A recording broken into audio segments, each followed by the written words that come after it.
Bien, pues lo que yo quería decir sobre todo, y quiero poner hincapié, es en que hay una verdadera tendencia a la judicialización de la enfermedad mental,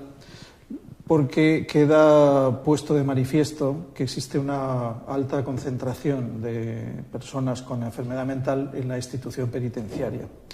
En concreto, podemos encontrar, según todos los estudios disponibles al efecto, pues al menos el doble de trastornos mentales graves dentro de la población penitenciaria que el que habría en el mismo grupo etario en la comunidad. La judicialización introduce el elemento legal dentro del proyecto rehabilitador de un enfermo mental. Eso siempre va a ser una complicación para recorrer ese proyecto de rehabilitación y para conseguir el objetivo de la reinserción. La verdadera obligación que surge del cumplimiento de la legalidad en el proceso asistencial cuando un enfermo sea judicializado obliga a tener en cuenta dos condiciones muy distintas. No es lo mismo el enfermo mental que es considerado culpable del delito y por lo tanto es condenado a una pena y debe de cumplir esa pena en un centro penitenciario, por contra de la situación del enfermo mental que es considerado no responsable del delito y esa inimputabilidad, esa falta de conciencia y de voluntad en el obrar hace que la falta de responsabilidad obligue al tribunal a la condena a una pena alternativa a la prisión que consiste en una medida de seguridad. Dentro de esa medida de seguridad también caben dos posibilidades en función de la peligrosidad de ese enfermo o en general, mejor dicho, sería de la posibilidad de tener un comportamiento violento y, por lo tanto, reincidente de ese enfermo. Cabe la posibilidad de que el juez condene al enfermo a una medida de seguridad privativa de libertad, si esa peligrosidad es alta, o cabe la posibilidad de que lo condene a una medida ambulatoria cuando la posibilidad de reincidencia y la posibilidad de conducta violenta es baja. En cualquier caso, como decía, ese cruce entre la perspectiva judicial o delictiva del enfermo y sus características clínicas va siempre a perjudicar mucho y a complicar el proceso rehabilitador del enfermo. Queda claro desde hace muchos años, y es aceptado por la comunidad internacional, que todos los enfermos que están judicializados tienen el mismo derecho a recibir la asistencia asistencial que necesitan. Voy a empezar otra vez porque lo de la asistencia asistencial. No, mejor. Es un hecho reconocido internacionalmente que todos los enfermos que están judicializados tienen derecho a recibir la misma asistencia que recibirían si estuvieran en libertad. Aunque parece evidente que desde el punto de vista de la institución penitenciaria, por una cuestión quizá de pura ética, habría que poner especial cuidado en la atención de aquellos enfermos que no han sido considerados responsables del delito y que por lo tanto no tienen ninguna culpabilidad. Desde la institución penitenciaria se pone un especial interés en que sean esos enfermos los que tengan accesibilidad a todos los recursos que precisan, puesto que realmente no puede ser que el hecho de estar en una institución penitenciaria le suponga el más mínimo castigo. No estamos hablando de castigar a un delincuente, sino lo que estamos hablando es de permitirle la asistencia que precisa a un enfermo. Máxime cuando lo que ha causado realmente el comportamiento delictivo ha sido su enfermedad. Si lo que queremos es que no se vuelva a reproducir ese comportamiento, lo que tenemos que hacer es curarle, rehabilitarle y, por tanto, de esa manera estaremos seguros de que la reincidencia va a ser nula. Sin embargo, contra ese criterio, un análisis previo de la situación siempre descubre desde el punto de vista social una serie de creencias muy arraigadas y de ideas que asocian la enfermedad mental y la recursión desde hace siglos y que además estigmatizan al enfermo como alguien nocivo y que debería mantenerse aislado de la sociedad. Contra ese estigma es contra el que todos los profesionales que trabajamos en la institución penitenciaria debemos luchar diariamente. Estamos hablando de enfermos mentales y la realidad es que hay que concretar en trastornos mentales graves. Aquellas personas que tienen un déficit grave de su conducta, que tienen una desconexión con la realidad, que tienen una enfermedad crónica y que esa enfermedad les produce una situación de invalidante y que necesitan ser ayudados y tratados para llevar una vida social plena. A lo largo de los años, no, esto no lo voy a poner. Sigo.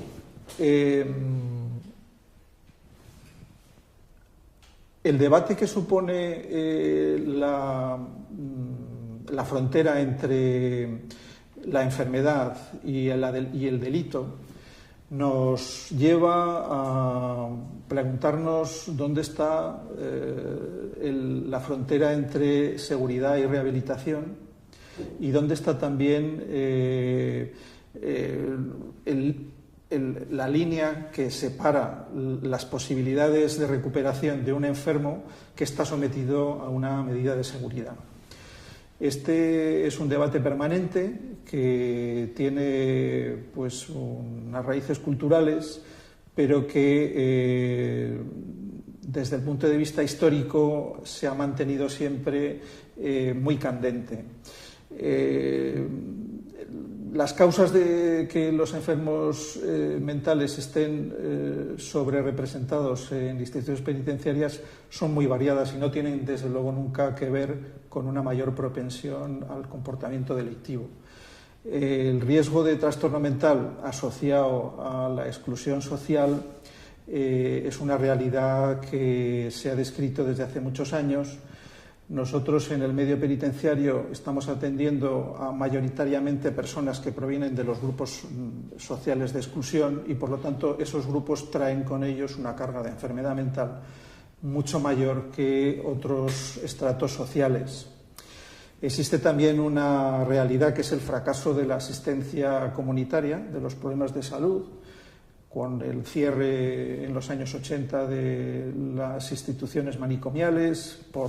realmente por obsoletas y por una carencia de posibilidades de rehabilitación,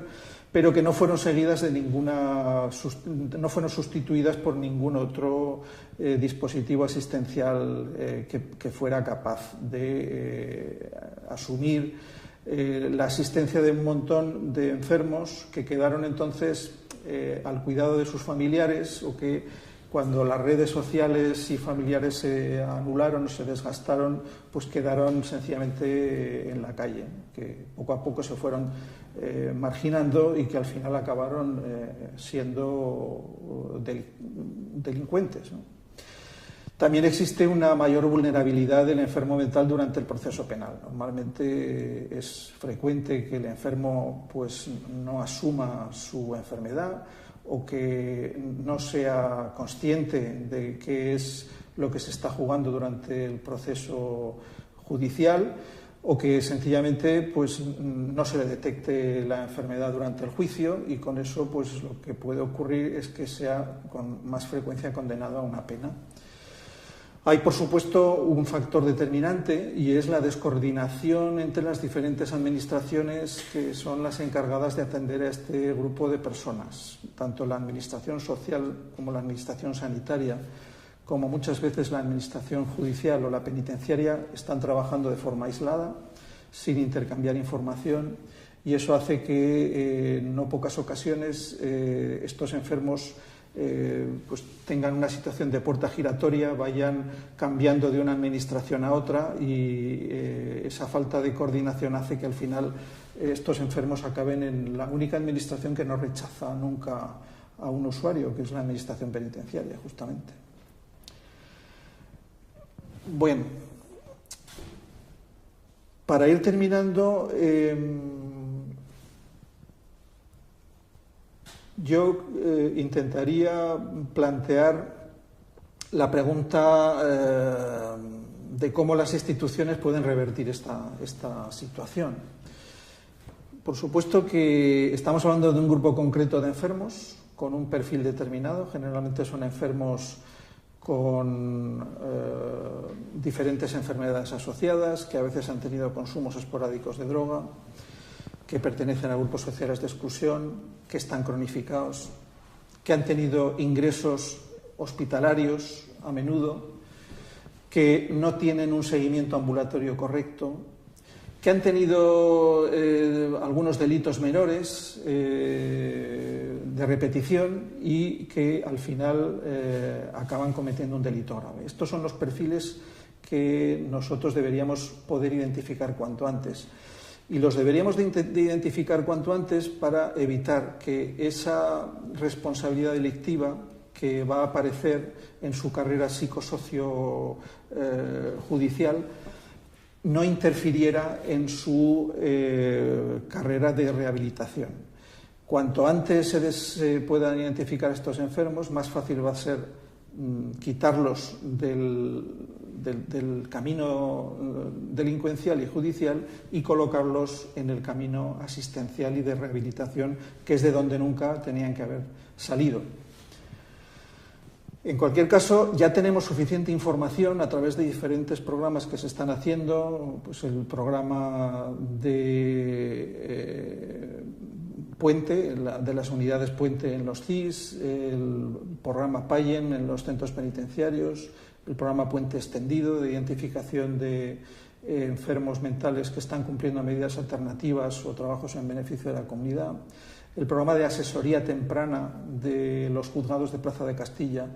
Todos estos dispositivos nos dan información a través de la experiencia que tienen de tratar estos casos y podemos decir que alrededor de un 15% de las detenciones lo son de personas con enfermedad mental grave. Podemos decir también que alrededor de entre un 3 y un 4% de los trabajos en beneficio de la comunidad son personas que tienen también un trastorno mental grave. Hay alrededor de entre un 2,8 y un 3% de enfermos mentales graves que ingresan en prisión. Y alrededor de un 1 por 1000 de los trastornos mentales graves en la comunidad al final van a acabar en prisión por la única razón de estar enfermos, de tener una grave enfermedad mental que no ha sido diagnosticada, que no ha sido detectada, que no ha sido tratada y que al final se va a convertir en un delito y que va a llevar a este enfermo a prisión.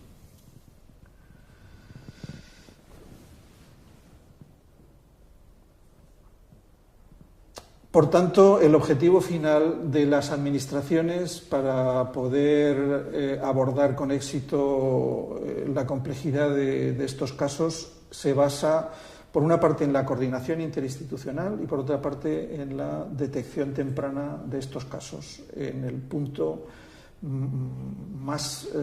precoz posible de esa carrera psicosociojudicial que se describe con frecuencia cuando se habla de los enfermos mentales judicializados.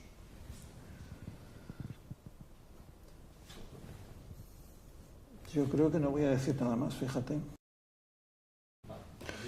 La judicialización de la enfermedad mental en la práctica supone el cruce entre los perfiles clínicos de un enfermo mental y su comportamiento delictivo. Esto, en definitiva, lo que va a hacer es complicar mucho las dos situaciones, tanto la que depende de su carrera delictiva como la que depende de su rehabilitación psicosocial. Por lo tanto, es conveniente, desde todos los puntos de vista, evitar que se produzca ese cruce y intentar detectar y actuar cuanto antes mejor sobre aquellos enfermos que tienen un riesgo de judicialización. La prevención mediante la detección temprana, por lo tanto, es el objetivo fundamental de todas las actuaciones que se tienen que poner en marcha a la hora de evitar que a cualquier enfermo pueda cometer algún tipo de delito. El perfil de estos enfermos de mayor riesgo el perfil de los enfermos con mayor riesgo de judicialización son aquellos que tienen un proceso cronificado, que tienen a veces más de un diagnóstico, que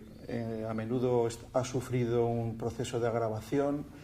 muchas veces relacionado con consumos esporádicos de drogas, que incluso pueden tener un antecedente previo de delitos menores, muy a menudo tienen ingresos hospitalarios previos y que se encuentran en una situación de falta de control ambulatorio. Ese es el perfil que nosotros hemos encontrado tanto en dispositivos de atención temprana en los juzgados de Plaza de Castilla como en personas que están cumpliendo una condena en los psiquiátricos penitenciarios por un delito grave. Evidentemente, esa correlación en los perfiles lo que nos indica es que estamos ante el mismo caso al principio de su carrera psicosociojudicial y al final de esa carrera. Es absolutamente fundamental detectar estos perfiles lo antes posible y actuar sobre ellos para evitar que acaben cometiendo delitos graves. Para ello es absolutamente necesario fomentar la coordinación entre las administraciones y en especial entre los servicios de salud mental, los servicios sociales y los tribunales de justicia, para lo cual la labor del tercer sector en un trabajo de mediación es absolutamente fundamental. La coordinación generalmente,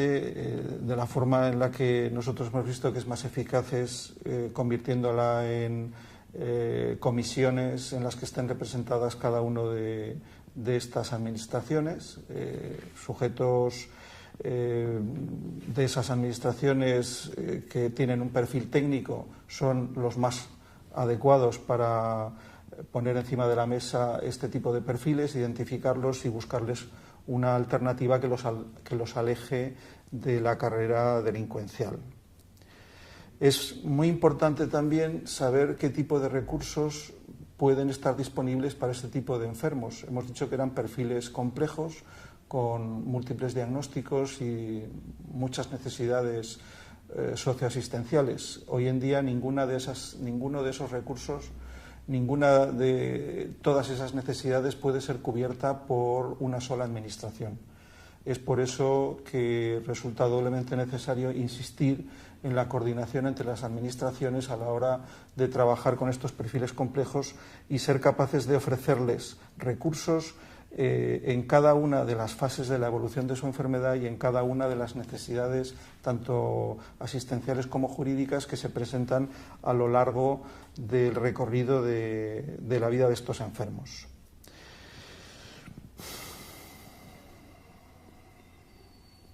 Es muy importante también desarrollar es muy importante desarrollar programas de formación y de sensibilización social, tanto para la sociedad civil en general como para los profesionales dedicados al manejo de estos enfermos, porque probablemente hay un componente importante de desconocimiento a la hora de identificarlos y también de desconocimiento a la hora de tratarlos, que se vería beneficiado si se pudieran compartir las buenas prácticas que de hecho existen en nuestro país y esa es muchas veces ese es el objetivo que la Administración persigue. Para eso se han puesto en marcha alguna iniciativa como la Red de Enfermedad Mental y Judicialización, REMJU, que tiene una página web que puede ser consultada y desde la que se puede conseguir información actualizada y muy concreta sobre cómo detectar y manejar a este tipo de enfermos. Después de la reforma psiquiátrica de los años 80, la tasa de camas hospitalarias dedicadas de manera monográfica a la residencia de estos enfermos descendió drásticamente, lo que se ha asociado por algunos autores también al aumento del encarcelamiento de estos enfermos. Es el llamado efecto Penrose, Hay una correlación, por lo tanto, en la disminución de disponibilidad de camas asistenciales en los psiquiátricos y el aumento de este tipo de enfermos en los dispositivos penitenciarios. Podría decirse que lo que ha ocurrido ha sido que hemos cerrado dispositivos asistenciales de larga estancia para trasladar a esos enfermos a dispositivos penitenciarios también de larga estancia, lógicamente. Esa transinstitucionalización es justamente lo que pretendemos evitar desde la Administración y lo que debe sensibilizarnos a todas las instituciones